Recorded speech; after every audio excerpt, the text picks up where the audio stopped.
कि आने से पहले तमंचा बनाने वाले पकड़े गए कि उनके बाद पकड़े गए? मैंने अखबार पढ़ा है। कम से कम सरकार सूची वो देगी कि कहां कहां सप्लाई चल रहा था। कहीं ऐसा तो नहीं बीजेपी के लोग इसमें शामिल रहे हो? जो स्मार्ट सिटी है केवल नाम के लिए है। स्मार्ट सिटी में मानक क्या है और किन मानकों पे काम होगा? पब्लिक ट्रांसपोर्ट बेहतर हो, सड़कें अच्छी हों, ट्रैफिक जाम न लगे, स्वास्थ्य सेवाएं बेहतर हों, शिक्षा व्यवस्था बेहतर हो, बिजली बिना रुके आए बिजली। मुख्यमंत्री जी से पूछिए कि आपने सॉलिड वेस्ट मैनेजमेंट के लिए क्या किया है, तो वो कहेंगे तमंचा। उनसे पूछिए कि आपने सीवर सिस्टम के लिए क्या किया है, बोला तमंचा। बोला आपने स्मार्ट सिटी के लिए क्या काम किया, बोला तमंचा। ये जीत की शुरुआत है। मैं इससे पहले जो विधानसभा का चुनाव हुआ उसके लिए भी मैं सहारनपुर की जनता का धन्यवाद देना चाहता हूं। समाजवादी पार्टी के समर्थन में जहां हमारे पार्टी के विधायक जीते और जो नहीं भी जीत पाए उनको इतना वोट दिया जिसकी कल्पना नहीं की जा सकती। ऐतिहासिक वोट उस समय भी दिया और आने वाले समय में जो राजनीतिक परिस्थितियां बन रही हैं, मुझे पूरा भरोसा है कि सहारनपुर इस चुनाव में समाजवादी पार्टी के पक्ष में मतदान कर करके 24 के आने वाले समय की लड़ाई को संदेश देने का काम करेगा।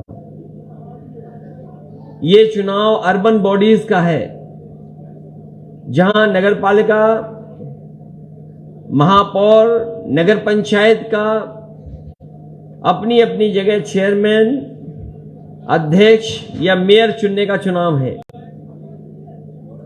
मैं देख रहा हूं जहां भी जा रहा हूं, जहां अगर भारतीय जनता पार्टी का मेयर रहा है, नगरपालिका अध्यक्ष रहा है, तो उसने शहर को बर्बाद कर दिया है। कल ही मैं लखनऊ में कार्यक्रम कर रहा था। मेट्रो से लेकर के, रिवर फ्रंट से लेकर के, और जो समाजवादी सरकार में अर्बन इंफ्रास्ट्रक्चर दिया था उसको देख करके, और जितना समाजवादियों ने काम किया उसके आगे ये सरकार काम नहीं बढ़ा पाई। वो भी एक स्मार्ट सिटी थी। जब लखनऊ राजधानी स्मार्ट सिटी में कोई काम ना हुआ हो, उससे पहले मैं गोरखपुर गया था। हमारे मुख्यमंत्री जी यहां भी आए थे, न जाने कौन सी बातें कह के गए। सरकार बनने के बाद उन्होंने कहा था कि गोरखपुर में मेट्रो चलेगी। इस बारिश में भी आइए चंशेरी, आइए पवार साहब आ जाइए। मैं बधाई देता हूं चंद्रशेखर जी को कि जो हमारे साथ जुड़ गए हैं। ये चुनाव जहां अर्बन बॉडीज का है, वही जो शहरों में सुविधाएं देनी चाहिए थी, मिलनी चाहिए थी, हमें पीछे मुड़ के देखना है कि क्या इस सरकार ने वो सुविधाएं दी हैं। ये स्मार्ट सिटी है, केवल नाम के लिए स्मार्ट सिटी है। क्या कूड़ा का निस्तारण ठीक हुआ? क्या नालियां नाले ठीक हो गए? क्या बिजली का इंतजाम जो होना था वो ठीक हुआ? और स्मार्ट सिटी ये भी तय करता है कि वहां पर शिक्षा की व्यवस्था, स्वास्थ्य की व्यवस्था अच्छी होगी। सहारनपुर के लोगों को बताओ आपकी शिक्षा की व्यवस्था कितनी बेहतर हुई। ये वही बीजेपी के लोग हैं जिन्होंने सरकार बनने के बाद कहा कि हम सस्ती शिक्षा दिलवाएंगे। आज शिक्षा का स्तर क्या है और कितनी महंगी है। स्वास्थ्य सेवाएं जहां ठप हैं। मुझे याद है आशु मलिक नेताजी के साथ और बहुत यहां के जिम्मेदार और देवबंद के बहुत ही सम्मानित प्रतिष्ठित मौलाना अरशद मदनी साहब भी थे उस कार्यक्रम में, जिस कार्यक्रम में यहां पर मेडिकल कॉलेज दिया गया था। क्या मेडिकल कॉलेज को जो सुविधाएं, जो बजट, जो असिस्टेंट प्रोफेसर, एडिशनल प्रोफेसर होने चाहिए, पूरे हो पाए कि नहीं हो पाए? क्या ऑपरेशन हो रहा है, दवाइयां मिल रही हैं? क्या स्मार्ट सिटी का हिस्सा वो नहीं है? लोगों को आने जाने के लिए क्या पब्लिक ट्रांसपोर्ट सिस्टम कुछ सहारनपुर में मिला है कि नहीं मिला है? ये तमाम इन चीजों के चुनाव हैं। लेकिन हमारे मुख्यमंत्री जी क्या कह के गए हैं? वो तारीख पत्रकार साथी ज्यादा बेहतर समझेंगे।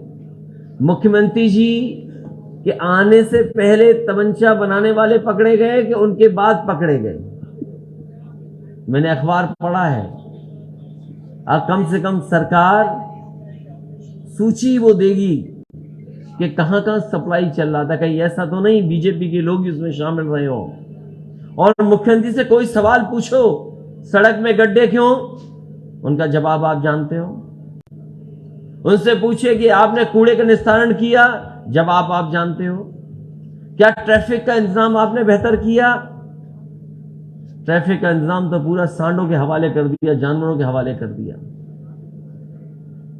कोई बड़ा शहर और बड़े शहर की सड़क नहीं बची जहां पर ट्रैफिक का इंतजाम जानवर न देख रहे हो। और जो लोग दावा करते हैं, बड़े बड़े दावा किए, आज उनसे पूछना चाहिए कि बेरोजगारी किस स्तर पर है। सरकार कहती है कि 100 में केवल 4 बेरोजगार हैं। इनकी बात का कौन भरोसा मानेगा? ये अपनी जीडीपी न जाने कहां दिखा रहे हैं। आखिरकार जीडीपी $1 ट्रिलियन इकोनॉमी का एक सपना बता रहे हैं। क्या $1 ट्रिलियन इकोनॉमी में सहारनपुर का हिस्सा है? क्या यहां के लकड़ी के कारोबार के लिए कुछ हिस्सा है? 33 लाख करोड़ का जो एमओयू किया, क्या सहारनपुर में कोई उद्योग के लिए एमओयू हुआ? या जिनसे एमओयू किया वो क्या उद्योग लगाने जा रहे हैं, कारखाने लगाने जा रहे हैं? मुझे खुशी इस बात की कि सहारनपुर के यहाँ के कारोबारी, यहाँ के कारीगर, यहाँ के मजदूर अपनी मेहनत से, अपनी सूझबूझ से और अपनी काबिलियत से, अपने टैलेंट से यहाँ के कारोबार को जिंदा रख करके न केवल भारत में बल्कि दुनिया में अपनी पहचान बना रहे हैं। उनको क्या सुविधाएं दी हैं मजदूर को, ये बड़ा सवाल है। इसलिए इस मौके पर मैं आपके माध्यम से सहारनपुर में जहां कहीं भी समाजवादी पार्टी के और गठबंधन के लोग लड़ रहे हैं, उनकी मदद करें। एक एक वोट गठबंधन के साथ डाल करके वहां के प्रत्याशियों को जिताने का काम करें। यही अपील मैं आप लोगों के बीच से, जनता से करने आया हूं। जो स्मार्ट सिटी है केवल नाम के लिए है। स्मार्ट सिटी में मानक क्या है और किन मानकों पे काम होगा? पब्लिक ट्रांसपोर्ट बेहतर हो, सड़कें अच्छी हों, ट्रैफिक जाम न लगे, स्वास्थ्य सेवाएं बेहतर हों, शिक्षा व्यवस्था बेहतर हो, बिजली बिना रुके आए, बिजली की दरें कम हो, महंगाई पे नियंत्रण हो। ये तमाम काम स्मार्ट सिटी में होने हैं। लेकिन मुझे ये जानना है जनता से और सरकार से, क्या जनता को सुविधा मिली? क्या सरकार ने वो सुविधाएं दी जो अरबों रुपया आया स्मार्ट सिटी के नाम पर? उस पैसे की लूट हुई, बर्बादी हुई, भ्रष्टाचार के चढ़ गया पैसा। मुझे खुशी इस बात की कि संजय गर्ग अच्छा काम कर रहे थे, उन्हें मौका मिलता और साथियों को मौका मिलता, सरकार समाजवादियों की होती तो विकास दूसरी तरीके से दिखाई देता। आरोप वही लगा रहे हैं जो बीजेपी से मिले हुए हैं।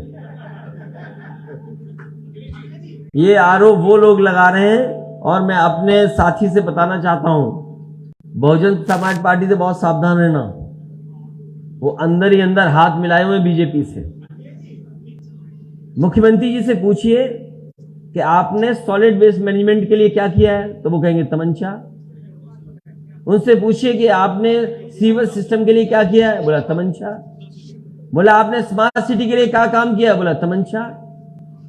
आपने ट्रैफिक इंतजाम या ट्रैफिक आसानी से शहर में घूम सके उसके लिए क्या किया, तो वो कहेंगे तमंचा। महंगाई कम, महंगाई क्यों है इतनी, बोलेंगे तमंचा। आप उनसे पूछिए कि आपने unemployment rate on the floor of house में कहा कि 4.2% है या 4.6% है, इसका मतलब 100 में केवल 4 बेरोजगार हैं। उनसे सवाल पूछो तो कहेंगे तमंचा। तो ऐसे मुख्यमंत्री से क्या उम्मीद करोगे? आपके बीच में आए, उनका भाषण मेरे पास है। क्या सहारनपुर में उन्होंने बताया कि डबल इंजन नहीं ट्रिपल इंजन था यहां पे उनका? अभी ट्रिपल इंजन मांग रहे हैं। क्या ये ट्रिपल इंजन मांग रहे हैं इसीलिए कि विकास को बर्बाद कर दें? ट्रिपल इंजन मांग रहे हैं, सरकार उनकी दिल्ली में, यूपी में सरकार उनकी है, सहारनपुर में उनके सब लोग थे। आखिरकार क्या दिया उन्होंने? सब बजट उनके पास। क्या आपको कोई अपनी योजना के बारे में बता के गए?